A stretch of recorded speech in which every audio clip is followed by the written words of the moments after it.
There's a lot of people right now that feel like, oh, they're not going viral, so it's not working. Bro, you're preparing for the moment. 16 years time maybe, where they say, okay, cool, this is a contract that's available for someone who's skilled enough to do this thing. Tuesday, March 5th, 11 p.m. on BBC Radio 4. And from then, if you don't catch that live, it'll be on BBC Sounds. So you'll be able to just tune into like a podcast. And it's a multi-generational black family comedy sitcom. And you know, got Eddie Nestor from Real McCoy, my brother KG from Ted Lasso, Letitia Hector facing the news on there, Maureen Hibbert also from Real McCoy, Kevin J's in there. Like, it's just like, I believe in this project. Do you know what I'm saying? I think, you know what, tune in, let me know what you think. I try to study the greats. Like, I've got this thing about looking at, I like old school legends. Do you know what I'm saying? There's something about someone's work standing the test of time that really appeals to me. So I listen to a lot of old music. I listen to Marvin Gaye albums, Donny Hathaway. Like, I listen to their early stuff and I follow through their stuff, and I'm like, bro, like, someone's bumping this tune 40 years, 50 years after you're long dead. Like, it's one of the ones where I'm like, Spotify stream still high. It's still going, bro. The estate is still chopping peas. And I'm like, there's a mindset and a level to this commitment. Like, we had Natalie from Flowetry on our podcast recently, right? And was talking about just that whole thing about longevity and having that in mind. And one of the things she said was like, I had this in mind. I want my music to just be able to play when I'm 60. Yeah, you know she comes from basketball. That's what I'm saying. Yeah, I found that in that interview. Oh, for real? I didn't even know. Yeah. That's big, sis, man. Trust me, man. Old school. Yeah. But it's that thing of like, that's the kind of standard, and the content will reflect like you're trying to do that, if that's something that you're committing to. Because a lot of this stuff, like, bro, there's some stuff that happened last year that man will not be going back to. Do you see what I'm saying? And it was sick at the time. Whereas for me, I'm like, no, there's a frequency that these men were on back then. Their work is still relevant to us now. When you start talking about your sitcoms and we're going back. The classic albums, we're going back. There's something that was going on that's changed today. So that's why, like, even with my sitcom, like, following the like studio sitcom, we recorded it in front of a live audience. That's high stakes writing, where if this doesn't work, brother, we're gonna be up here and it's gonna be awkward. But I'm like, no, I'm a live performer. This is where I know to cook, and that's what them man were doing. That's why we talk about Real McCoy, Desmond's, and all these type of shows. Like, those guys did some great things. Get Up, Stand Up. They were doing fantastic stuff, and we kind of just felt like, oh, that's just what happened back then. Well, then we got to find the steps that they took, and then follow that route and take it forward. Do you know what I mean? Because I feel like with our thing, right, in our community specifically, it feels like, and obviously proximity will have a lot to do with why I feel like that, we start again every generation. There's an ego in the approach where I want to be the first one to do it. So, yeah, I know you did your thing, but my thing's like... And I'm not learning from your pitfalls. You could tell me where you fucked up, but I'm not even trying to hear that, because why am I giving you that credit of knowing you was involved in my moment? So now I'm going to crash into the wall and we're going to be side by side there. I told you, I hear that story, that's bad. And now we're bitter and we hate this process. When it doesn't have to be like that. I'll tell you what's funny. I'll tell you someone, when you mention all of that, I'll tell you someone who I feel doesn't get his flowers. Now, whether you find him funny or not, I think is irrelevant. But one person who I definitely pulled the scene a lot was Kojo. With the fun house. And for some reason, I don't know, maybe I know what it is, but he doesn't get his due flowers as he should, because I remember years ago when there wasn't many people, there wasn't these promoters doing events. I think it's fair to say Kojo almost had every comedian you could think of on his bill. Kojo's Fun House had bare men come through. Like, do you know what I mean? He doesn't get his props. And who Sunday show was it Marvin? Marvin and Napa. Yeah, even though they're not comics, but those names are not mentioned enough when it comes to our era of comedy. So there's the other era, okay, but our era of comedy, I don't think Kojo gets his, I don't know why it is, but I don't think he gets his due praise as he should, because he's been in this game for a long time, had his ups and downs, but I don't think he gets the recognition that he should. It's an interesting one because it's like, it depends, I guess, how tapped in you are to the... For me, it's hard to hear that and think that's the case when I'm like, okay, I see, like when we did the the celebration of the Funhouse, and it was at the Roundhouse, it was massive turnout, like people came, and do you know what I mean? So it's I guess from the inside it's hard for me to hear that, but maybe if that's how it feels. But yeah, a lot of man's story starts with Kojo's Funhouse, especially from my timeline in terms of like seeing this thing and going, wow, that could be a wave.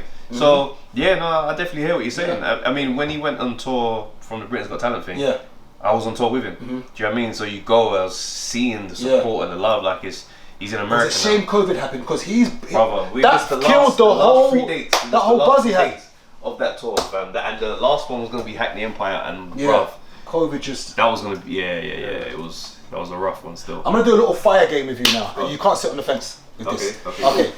Kojo, Richard Blackwood. Bloody hell, fam. I ain't never answering that, boy. You're old. Hey! Hey. Let's even do a politician. Let's even get out of the way of this one. Well, if you're talking this sort of comedy, then you're gonna be Kojo. If you're talking this sort of comedy, it's gonna be Richard. Drink chaps. Where's the drink chaps? Have a shot. Nah, because I'm gonna break it down because it's so different careers, fam. Richard Blackwood was the firework thing. Yeah, it just went mad. Richard Blackwood show, MTV, who the man, baby. You know we love you up, like bro. Like that was a whole thing, and then Kojo's career and the timeline he's come up. It's like that resurgence of an era of comedy where it's just like, bro, fam, what are you saying right now? I might have to go. Are you gonna sit on the fence or are you gonna answer? Kojo, I don't want to damage you. I don't want to damage you because you're on the comedy scene. No, these are both. You're gonna get a phone call. Yo, these are both. Travis, where are you, blood? These are both, man. I know you box, but come, where are you, Trav? Where are you? Well, you pick Kojo over me. Yeah, man, Where are no, you? man. Richard might be on his way from Tesco. And Richard, see the fan Richard massive, you know. Listen, and it ain't even a thing where it's like, Let me go. man's got the boxing. This brother does kung fu, fam. This brother can move. So, hey, I'm probably gonna go with Kojo. Kojo gave me my first ever gig. Okay. It was Kojo's Funhouse. Reached out to him to try and get on that show, and he got me on the Sunday show because he wanted to see if I could handle the audience. So I probably have to go there because like he proper put his arm around me and yeah. Dane Baptiste, K. Kurd. You really want to be picking through the man, then, fam? This is. Fuck you, Travis. And you can justify why. The main thing is now I'm going to be choosing stupid reasons for why I'm picking these men. Dave Baptiste, we both used to live in Grove Park. And after gigs, I shout and be like, yeah, I'm driving still. Yeah, Kay's gonna be like, I'm on the show next week. Fuck Travis. I'm not in there, KG. That's a trap. KG's my best man, fam. I can't. KG, Kane Brown Slim.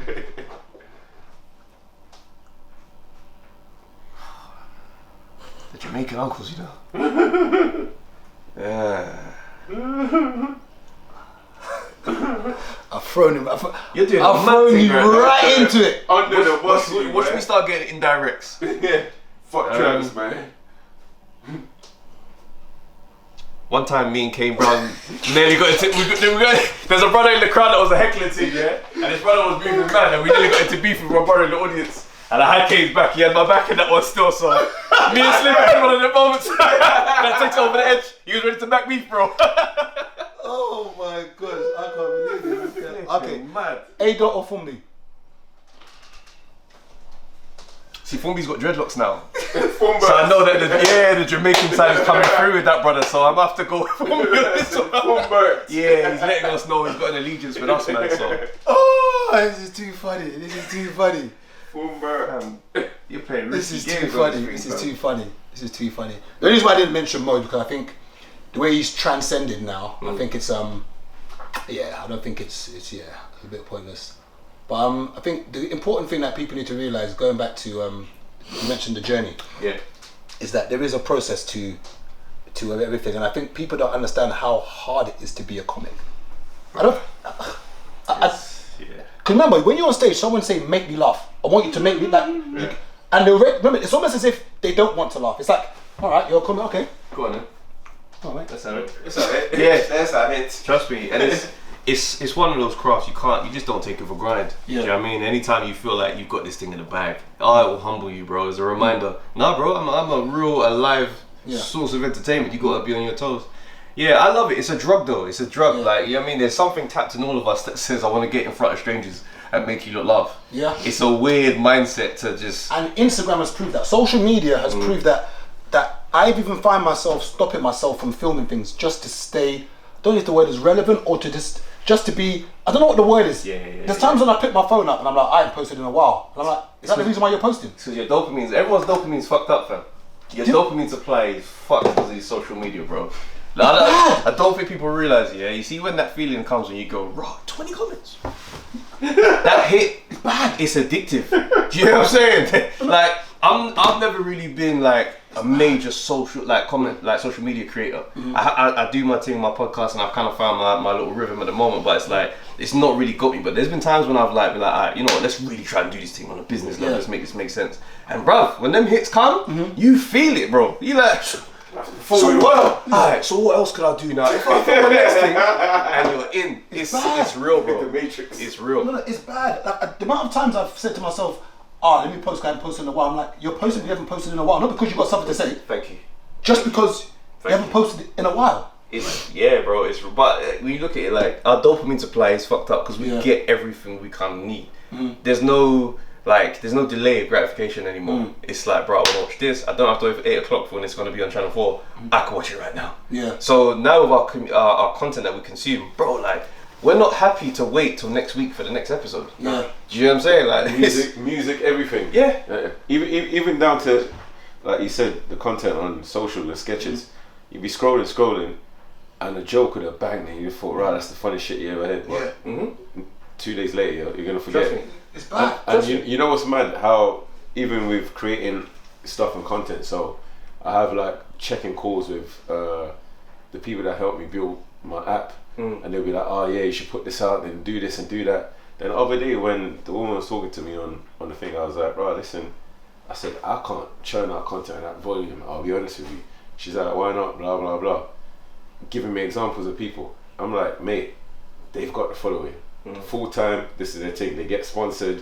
They could pay a cameraman to follow them the whole day. So I got work to do. You know what I'm saying? I said, right, when I finish working and all of that, I'm not thinking about TikTok.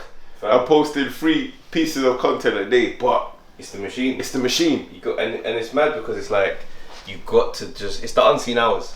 Do you know what I'm saying? Man, when we're watching content, just enjoy it, and they don't realize how much goes into it. But there's days I get in 3-4 o'clock in the morning to have 3 hours sleep to wake up and get my son ready for school. Yeah, like it goes. You want me to pull up a tripod? And the maddest thing is, I remember days when I used to work like in the office 9 to 5, right? And my main dream at that point was to just go full time. Yeah, that would have been like I made it. And then you get to that level, and the next thing is now the main dream, and it just keeps going. Yeah. So it's just one of them ones where it's like as hard as it is, gotta do it. Yeah. Gotta do it. You know what I mean? That's the kind of, like, and I feel like with my story, like one thing I really like, because obviously there's stories where people are overnight sensations. I'm proud that my story is a brick by brick journey. I built this shit. Yeah, bro. Because I think we need to hear more stories like that. There's a lot of people right now that feel like, they're not going viral, so it's not working. Bro, you're preparing for the moment. 16 years time maybe, where they say, okay, cool, this is a contract that's available for someone who's skilled enough to do this thing, and it's up your street, bro. You're ready for it. And I think there's a lot of people right now, like I always when I talk to young people and stuff like that, and I'm just like, bro, fall in love with hard work and your reason for this process. Because I've done hundreds of shows, bro, and felt like I'm funnier than that guy. But bro, you just have to keep on going because you love it, and don't get distracted by the fact that I'm not making the money and bro, do it because you love it. The rest of it's gonna come. Yeah. Straight like that. And what now? Because now we're going to go into the business side of things. So, you said that your dream was to become a full-time comic. Yeah. At what point would you say that you left work completely, where you didn't do part-time, where your income stopped at your 9 to 5 job, and you took comedy full on? What was the breaking point where you said, okay, it's time now for me to do this full-time? And would you advise somebody who's a comic to leave their job and pursue their career as a full-time comic, even if the money isn't making sense? Because sometimes you could argue that you're going to have a creative block because you're working, so therefore I need to be out of work to be a comic. So what was the point where you said to yourself, this makes financial sense? Or did you not look at the financial side of it and just said, you know what, let me take the leap of faith and become a full-time comic? I'd say let your craft push you out of your job. So I was having a phase where I was calling in sick every fucking day, bro. Like it was to the point where I'm like, I need to just, this gig has come up and it's far, so I can't go into work and leave early. Like there's so many different things, or an audition would come for a movie that was sick.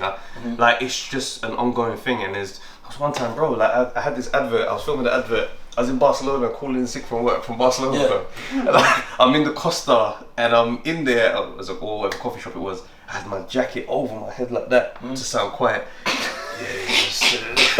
And I'm phoning in. I'm like, brother, this is okay. Now it's getting to that point, but then you know you get paid from a certain job, and you're like, okay, this is 6 months of what I need to carry me. Let's go. Yeah. And I tie this back into my wife. At the time, it was my girlfriend, but my son was just born. Okay. And it was that moment where I felt like it was time, and I was passionate about I need to go full time. Yeah. And she just said, look, I believe in you. Yeah. I believe in you. Do you know what I mean? The deal was if by the end of this 6 months of the money that we've got saved, then you know you get to the last 2, let's think about getting a job. So I was like, cool. The next month, back to another advert. So another 4 months on top of that. So now I'm thinking, shit, this is actually happening. Yeah. And it just kept going. And it's that thing of like taking the step and the lights, God's light in the way type thing. Like, you know what I mean? How the process has been for me.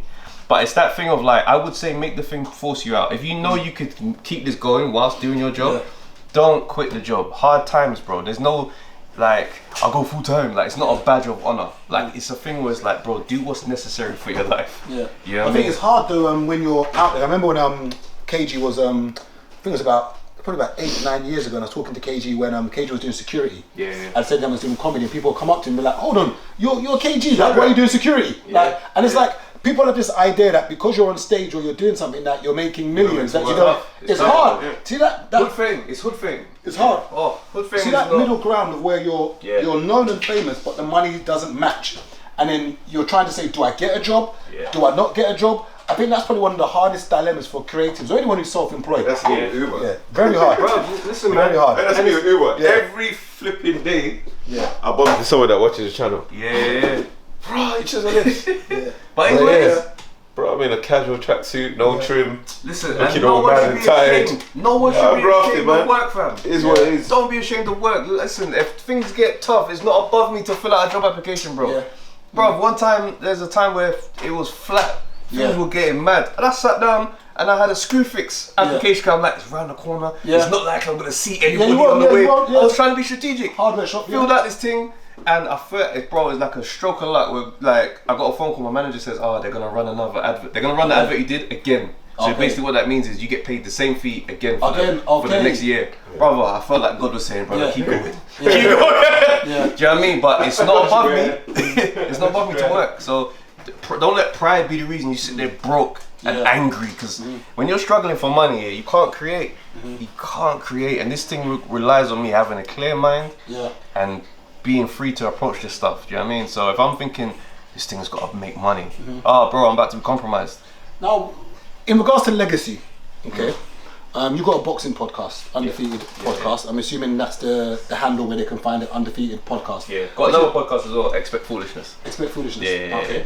Now, AJ's fighting Ngannou very soon, yeah? Yeah. Now, for legacy, I've got 2 questions for you. If AJ loses to Ngannou, what does that do to his legacy? And should AJ, 3 questions, what does it do to his legacy? Should AJ should AJ have taken this fight?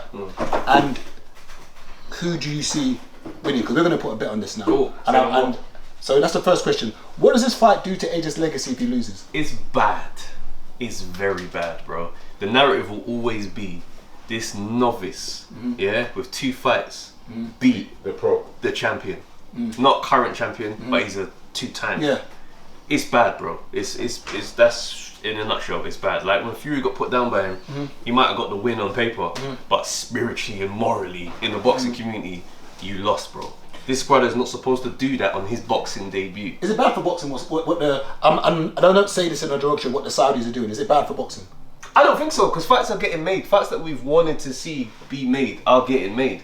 I think, you start to go into the politics of, is Saudi Arabia trying to sports wash all that type of stuff? Well, okay, fine, but let's look into the history of the country we're in. Do you know what I mean? Is it clean? No, it's not. Like, it's the world all over. There's blood on their hands. There's blood on the, so I'm not gonna start getting into the whole thing of like, oh, morally what they're doing is wrong. It's not, for me, the fights are getting made for the sport that we're watching. We can go on a political route and have a very different conversation, and a lot of hands are going to be tied into that conversation. So I'm not going to do that with boxing. I think what is happening out there is good for the sport because we're seeing activity now. Joshua's out every few months.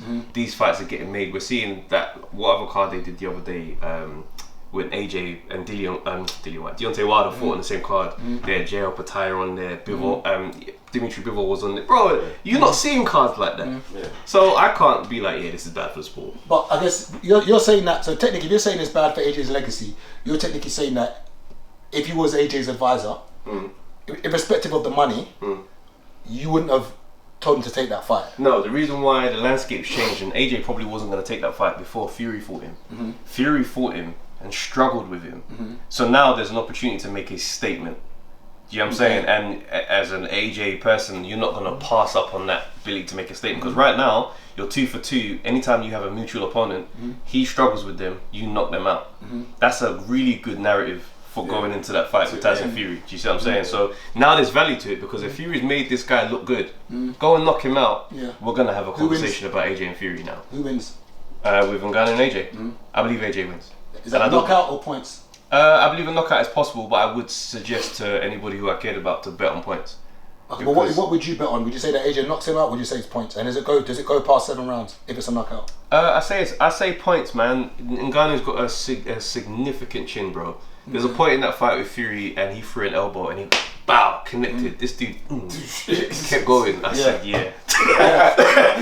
The only way you're knocking him out is if it's one of the ones where your boxing is so superior, you can tee off on him anytime you want. At some point, the human body's gonna crack. So if AJ can get the measure of him, and I'll be real, Ngannou did some things really well, but I hate Tyson Fury, and it's documented on my pod. But he wasn't in his best shape. He didn't look like, unless his legs are gone and he's on his way out the game, he didn't look that good. So Ngannou was able to have a fight at a certain pace, and it was very measured and very calculated, and he was able to sit like that for 10 rounds because Fury was scared to engage. Fury likes to wrestle, man, and he couldn't wrestle him, so it's like, well, I can't do nothing with you. Whereas I don't think AJ is going to have that approach. AJ's a striker who bangs, bro. So Can you still call AJ a striker? Yeah, bro. You wouldn't say that, it's clear to say that a lot of boxing fans have said that AJ has changed, and I would argue that AJ changed since the Ruiz fight. Would you say that he's that AJ we saw against Klitschko? Yeah. Where is that AJ? What we have to do, is be pragmatic with the AJ conversation, right?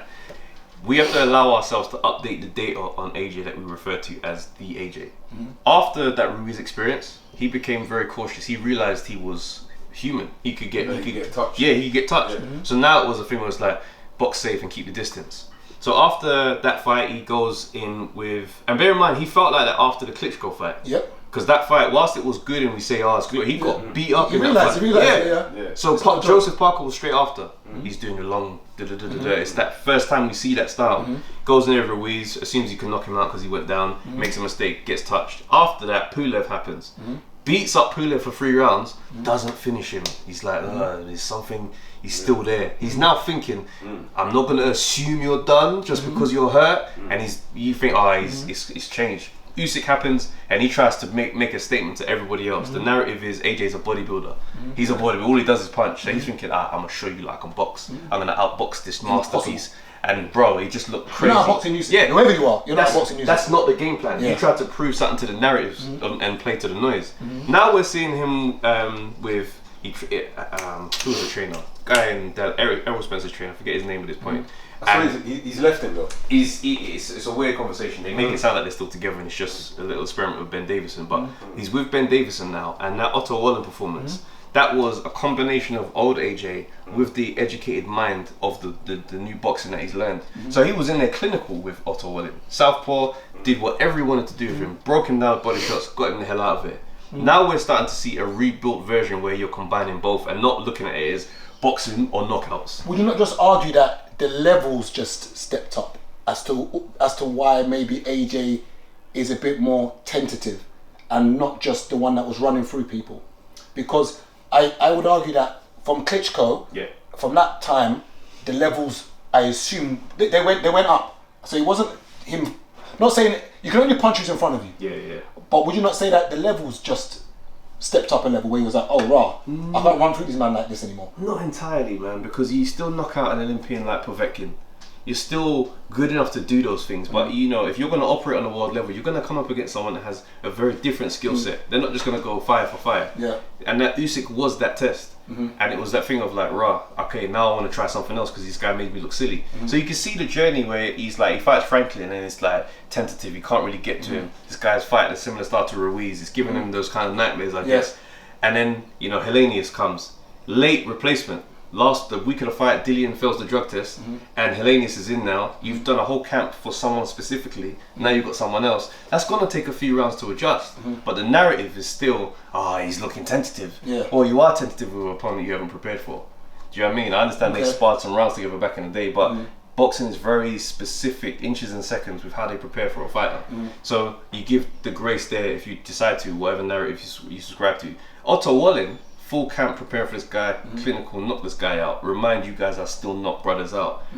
That guy now, this version of AJ is probably the best version that we've seen.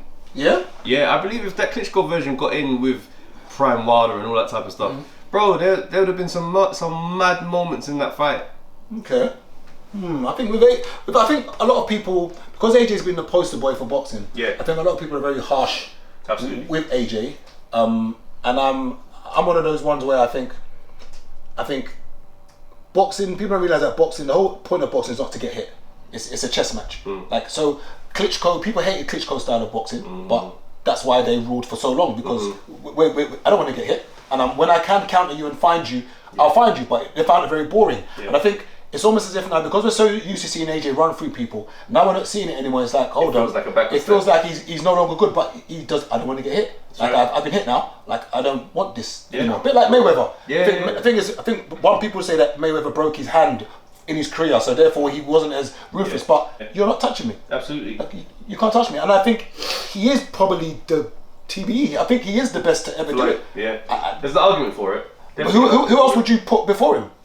You can put 50-0. It's one of the ones where it's like, well, the 50-0 doesn't seal the conversation. It's like, because Sugar Ray Leonard and Floyd, you do that matchup and you're gonna rack your brains for how that fight's gonna look.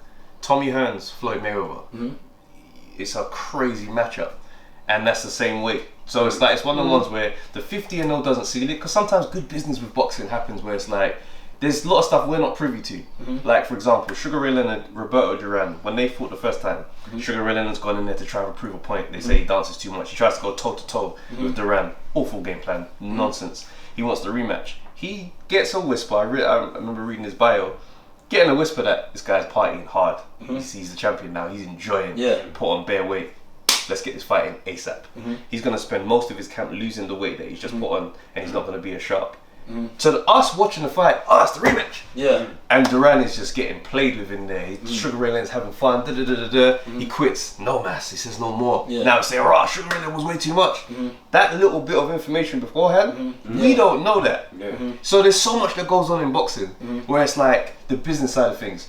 What whispers are you hearing about my man's? Let's make that fight right now. Now's a good time. Well, who would you say was like, obviously it's different weights. So obviously you can't compare a heavyweight boxer to a middleweight boxer because it's two different styles. They're more agile, more mobile. But who can you say is a better boxer than that from what they've done? And I know we shouldn't use money as it, or use promotion as it, or all of those stuff. But who has done it? No, I'm a big Floyd fan, so I've always made the argument of him being one of the greatest of all time. But it's one of the things we just got to say is we're never going to nail down that number one spot, because Ali, for example, you know, so many different factors come into these conversations about greatness. Lennox Lewis, for me, is the best heavyweight of all time. And it's blasphemous to say. Why? Because everybody goes Muhammad Ali. Do you see what I'm saying? There's a lot of stuff that goes with Muhammad Ali's story that makes it he's the greatest of all time. But I don't believe there's a heavyweight that gets in a ring with Lennox and just handles him and just has on Lennox's best prime night. I don't see it. Tall, bigger, small, however you dice it, it's not gonna work. I'll tell you who I would have given a shout to if you just retired on time. Who do you think that is? A boxer that ruined his legacy for not retiring? Ryan Jones. Yes. Yeah. Brother. Well, the thing is, he was deadly. He was amazing. He was entertaining. He's a gifted. He's just the perfect archetype boxer, bro. Why didn't he retire? Yeah, he loves the sport. Wait, he's still fighting now, bro. We'll see a fight scheduled between Roy Jones and someone soon. Why did he retire? He loves the sport, bro. Should Chisora retire? That's another one. He needs to retire because you know what, with Chisora, it's one of the ones. It's like when he does fight, he walks into the ring, you buy in. Oh, Derek Chisora. But it's gonna be sad if he gets hurt or down the line you see him in an interview and it's like the speech is affected. Like it's gonna be quite a heartbreaking thing for the community. And how have we moralized boxing? We're talking about boxing, we're getting excited. I love it, martial arts. How have we made this moral that two men go into a ring and are violent with each other and are trying to knock someone out? How have we normalized this and made this okay? And is it okay? There's ways to look at it. There's so many arguments, right? So one hand, you say it's a brutal sport and they're trying to hurt each other and it's violent, On the other hand, you look at the people involved in boxing and the opportunities that weren't available to them in any other facet of society, who now have literally fought for their way of life. Like, boxing is one of those sports that touches the emotions of people like no other. Do you know what I mean? I remember, I think it's a quote from Muhammad Ali, I'm not too sure, don't quote me, but it's saying all sports amount to boxing. Okay. Where it's that thing of like, we're playing basketball and it's heated up, I want to win you, when you foul me, I'll get up, I'm ready to go. Calm down guys, it's just a game. In a boxing match, that energy there, push that as far as it can go and see who can outman who. Do you know what I mean? So for me, it's such an emotive journey where it's like, most people operating in boxing are coming from the lower parts of society. And from there, they're now at the top of the world. It's hard for me to see and know so many stories. Now it's like I know so many boxers and seeing how they've come through this thing and man talking about, bro. Look at Ngannou's story, for example. Brother, coal mines, fighting to get across to different, bro, like the story is a film. And this man is now fighting for these checks against the heavyweight champ. As a fan of AJ, it's hard for me to not want Ngannou to win. So we're saying that controlled violence is okay then? I feel like if you look at it as just brutal violence, controlled violence, but people get hurt in brutal ways. But there's a discipline involved in the sport that turns a lot more lives around. Like it saves more than it hurts people.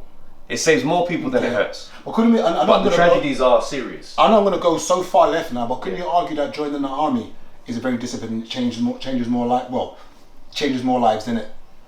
It doesn't actually. It doesn't change. Well, it doesn't. Yeah, let me scrap that one. Because someone could say, okay, but let's talk about the discipline side of joining the army then, and the lives it changes. Who gets people off the street, or guys who have no hope, it gives them jobs. I don't know whether we can use the end result as the reason why we say that controlled violence. And I'm a hypocrite. I'm just pushing the boundary because I love to see it. I'm just sitting there watching two guys punch themselves out. Look at MMA. Very brutal sport. MMA are we saying that that's okay? Canelo versus Crawford. You think that could ever happen? I'd love for it to happen. I need the Saudis to. Yeah, for that. I think Crawford can win. I think Crawford can win. Yeah, but even with a weight difference, it'll be one of those things where he can win, or we find out why weight class. Is that because we've seen Bivol? Is that because we've seen Bivol beat Canelo? Why we're saying that? Well, not really, because Bivol's bigger.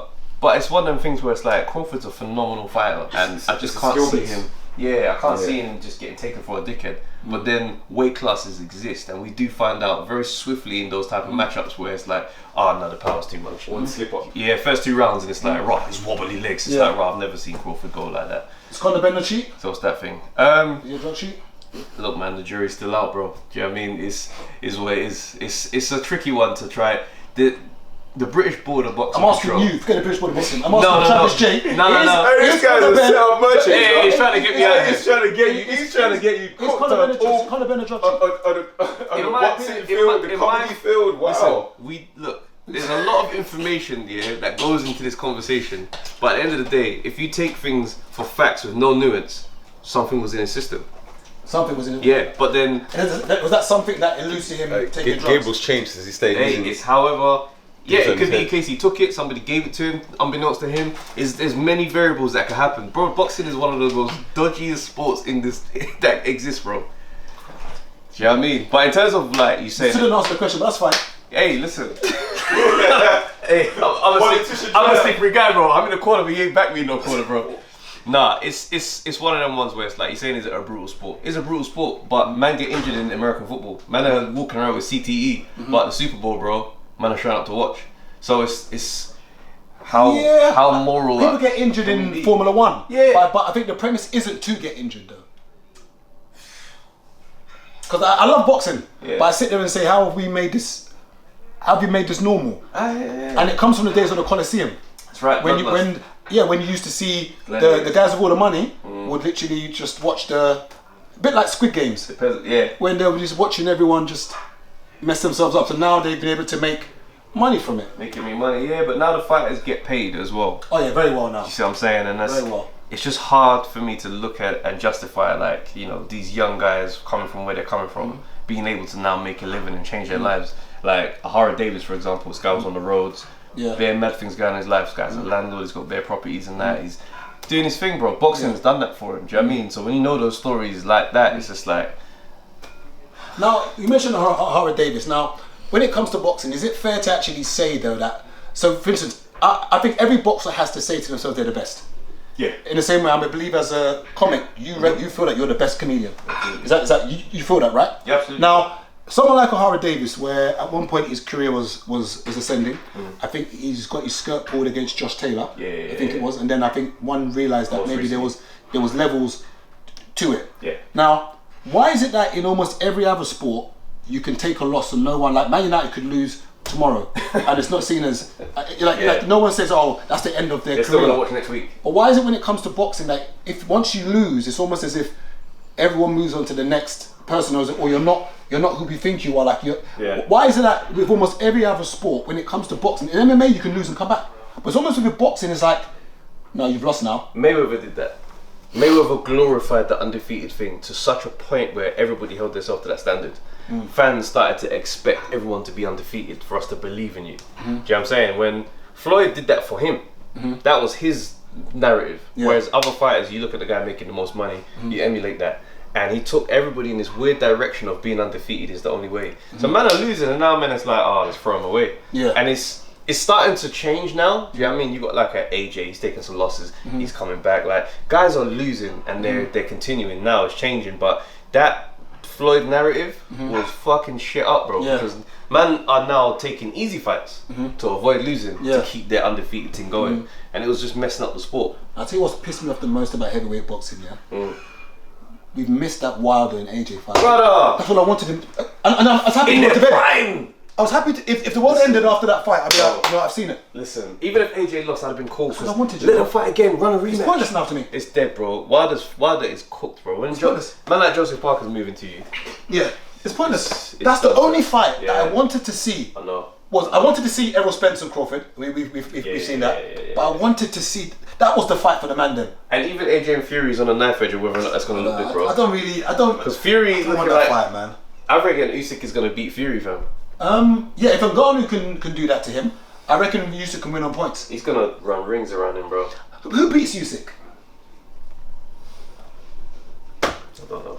Who actually beats? Brother's amazing, fam. Who beats Usyk? Brother, I was on the zone, we got invited to the broadcast when AJ fought him the first time. Yeah. Brother, I believed in AJ with everything, fam. I was on there like, listen, I put my name on it. Yeah. I don't know why I said that, fam. I got a whole army of fans tweeting me, calling me Usyk, bro.